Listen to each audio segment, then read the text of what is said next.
Hi and welcome to W2 Kitchen, where today we're making cucumber tsunomono. So cucumber, wakame, a little bit of ginger and sesame seeds for the main ingredients today. I'm going to start by taking the ends off our cucumber.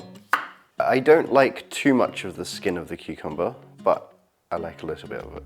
So I'm just going to lightly peel some of the skin off. Start with the ends. This is not necessary, it's just to make it a little bit, I think, nicer. You could also use a vegetable peeler for this and very lightly peel parts of it. This gives a more uneven job and I quite like that. Still getting parts of the skin in parts of the places. Just slice the cucumber pieces in half, put it back together. So the seeds of Asian cucumbers are a lot nicer and a lot smaller than Western cucumbers. So I'm sort of in two worlds about taking them out or not taking them out, but I think it looks nicer with the seeds in. I'm gonna leave them in. Now our cucumber, we want to put a good amount of salt on it, give it a little mix up, and this will draw out a lot of the water content of the cucumber. It will give us a really sort of interesting crunchy texture. So now that that's salted, we'll leave it to a side.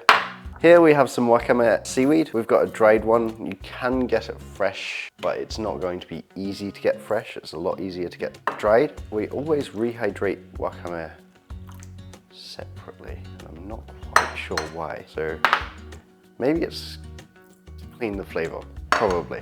And then we've got some waiting to do.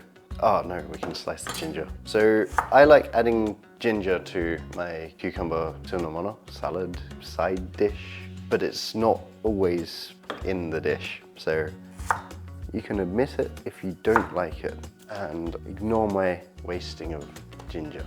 It's important for cameras to make things look pretty. Ginger does grow in a square shape, no? And we're going to wash the ginger as well because naturally it's quite overpowering, and after washing the ginger it will become a little bit more mellow and a little bit more in line with the dish because the dish is full of subtle flavors. We will remove the water from the wakame, it's rehydrated. Now we do a little bit of a time delay. Yeah, hold that thought. No, not yet. Just chill out for a minute. So our cucumber, after it's been salted for about 20 minutes, you just want to give it a really good squeeze out. Should have probably done it that way, hey? You can see that cucumber's sort of gone like slightly translucent. This is the sort of water coming out of it and the texture that we want to give the cucumber. And then our ginger we can strain off, add to the cucumber, and then we can focus on seasoning. You have a little bit of sesame oil. And that's Evan. Hi Evan.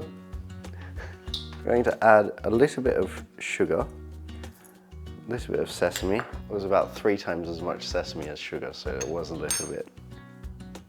Maybe all of the wakame. And we're not being wasteful. A touch of soy sauce. It's probably like 20 milliliters to a small cucumber.